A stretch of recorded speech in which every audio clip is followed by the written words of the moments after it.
Hi, everybody. Welcome back to Mike and Peter talking about mental health in the workplace, specifically for us in the legal profession. And we're checking in on where we are with some people call it remote working, some call it hybrid working. Personally, I now prefer the term flexible working because we have to be flexible in our mindset, in our approach to where and how we work these days. It all came about by the now way in the distance pandemic. I know it's not long since we opened up the world again, but it feels like an age since that happened, and we were all forced into our homes to work from home. Although some people thought of it as living with work because they didn't really want it. Um, where are we today? Are we anywhere nearer a solution as to how it could work? Yeah, I mean, I don't know that there's going to be a one size fits all solution. And I feel like I'm glad we're having this little check in because I think, at least in my world, everyone's still feeling it out and trying to figure out what's best and trying to, there are pros and cons, of course, and trying to kind of address those. And so I think for me, I think flexible work is working great. And, right now I'm in my dining room office where I am at least a couple days a week. And I'm now going into New York City to teach my class at the law school and to the office a couple days a week. So maybe 50-50 split for me. And for me, it's working great because I think for many people, eliminating that commute, gives you a lot of time back and gives you much more flexibility. I can do a little bit of shopping during the day and not feel like I'm always scrambling in this sort of condensed time frame. But like you said, boundaries are harder. I feel like I'm probably working longer hours, even though it's a little more comfortable. And there are issues that I think that are legitimate issues about, mentoring people and teaching the next generation and having face-to-face time and the value of that. So yeah, I think people are I think companies are working through it. Yeah, you hear some companies, having mandates that they're going to force, 3 or 4 days and which days, and others are taking a more laissez-faire kind of approach. So I think we're everyone's kind of trying to figure it out. I think it's interesting you mentioned that your boundaries for when you work and when you don't are still a bit blurred, because when we talked about this topic a few months ago, you were definitely on the side of I'm working all hours because you were Yeah. working from home. But you're gradually adjusting to, hey, I do need a break. I do need to stop. It's time's up. As you can see, I have a different background behind me than I normally do because I too am working remotely. I'm in Denmark at the moment in my parents' kitchen, but I normally live in the UK. But because I can work online, I just need a decent internet connection. But that doesn't mean that I have decided to work all hours. Right. And I never did, because my working day I designed when I started to go solo. So my job is remote compared to my clients, but I'm actually working from home. My home is my office, so I'm in the office all day. Yeah. um, Yeah. Yeah. but For but sure. but when you're unemployed, like you are, when you have a formal office you can go to, then yeah, of course the situation is different. And what I'm hearing more and more is people are arranging together days, whereas before you maybe book an away day to get out of the office and see something else. Now you try to get people back in. I spoke to a client very recently who have team meetings, but part of the team is in the office and the other part of the team work remotely in their homes. So you had a video call with 3 or 4 people at the same camera, almost against the individual other thumbnails on Zoom. So it was kind of just by that a them and us. So the question is, should you invite those people in for that once a week or twice a month meeting, or should the team in the office go to their separate rooms so everybody was an individual thumbnail? I don't know what the answer is, but I suggest you just play with it.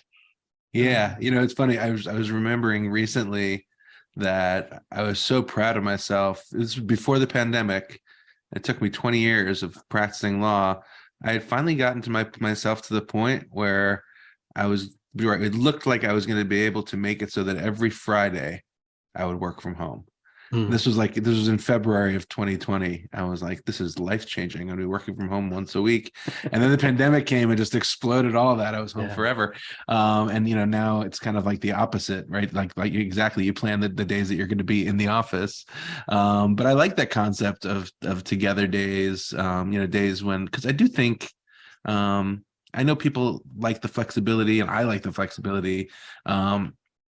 And it opens up so much in terms of, like, you can recruit talent and they can be located wherever you want, and technology does enable so much, right? Document sharing and Zoom and all sorts of things, but there is still something to be said for training the next generation, for having time together. We talk so much about culture. It's hard to create a culture where no one's ever together. And I have, I've read some articles. I have to look at it more closely, but at least some articles saying that kind of, the training that the first and second years are getting is, not as good as it used to be, because, they're just kind of more on their own.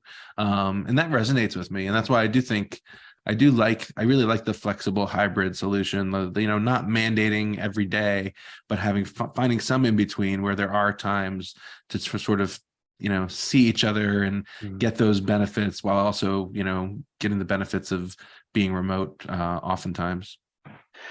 I think we probably should change terminology, because that means we've changed thinking. It was remote working, so that was very either or. You were either remote somewhere or you were in the office. Didn't work, one or the other. Full-time in the office worked for such a long time because there was no other option, so we didn't look for it. Right. People like you and a few others sort of took the liberty or had the benefit of being allowed to work from home. But now it became a demand. So you couldn't do one or the other. So now we do hybrid. So part remote, part in the office. Even that causes problems, because again, peak companies are looking for a one solution suits the whole company. And it probably doesn't, which is why I prefer the flexible working thinking, where we look at how can we make this work, by being flexible. Could it just be shifting the hours around a little bit?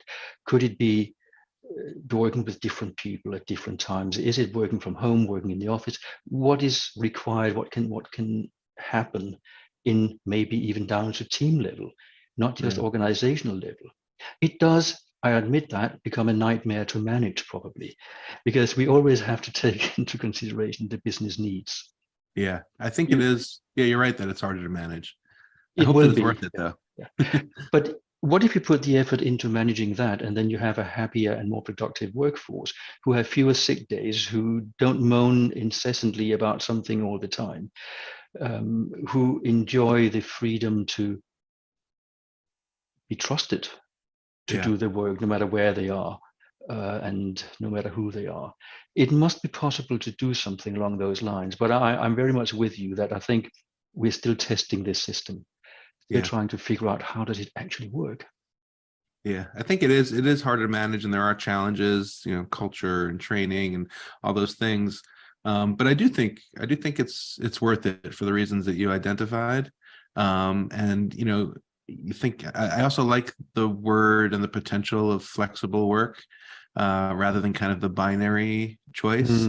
It reminds me of the whole, like, work-life balance, that same binary, as if there's a work thing and then there's just this separate thing called life.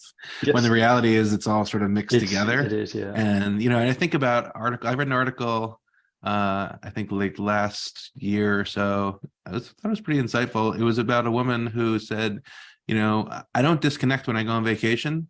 I still spend like a half hour, and I go through some emails and I send some things, and that's just better for me. But like, I can't be totally unplugged. That's very stressful, and I come back and it's worse. And so instead, I'm going to take this integrated approach where I'm on vacation like 98% of the time, but I'm also going to just take care of these little things. And that makes me feel more rested and less stressed than, saying, oh, you must unplug and put your screen away forever. So, having that ability to be flexible in that way to accommodate different people's styles and different team styles and different types of jobs.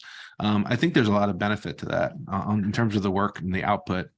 And I think that I think that point you just made there, Mike, is totally important, because if you are one of those who are more calm, cool, and collected, even on holiday, just by checking in a couple of minutes, a half an hour every day, why not do that?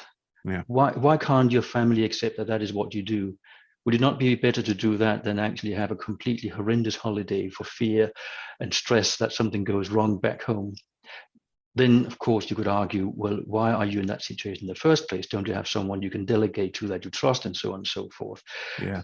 But I think we should be able, and we should be allowed to figure out what works best for us, and then ignore the very binary advice that either you do this or you do that. So it's one of those, again, Mike, where I think we have come some way. How far we've come, I'm not sure, but I'm hearing different words, different terminology, less. We must have everybody back in the office. This is nonsense. All that sort of polarized stuff seems to have gone away, or maybe I'm just not reading the right articles anymore. I love it. I think that's right. Yeah. So we're somewhere in the middle, but we're trending, I think, in the right direction. I think we are very much on the fence, but I think we have to come off very individual fences for this to work at all. And I can imagine within maybe even a law firm where you have different departments doing different types of law, that requirements may be different depending on what type of clients you're working with.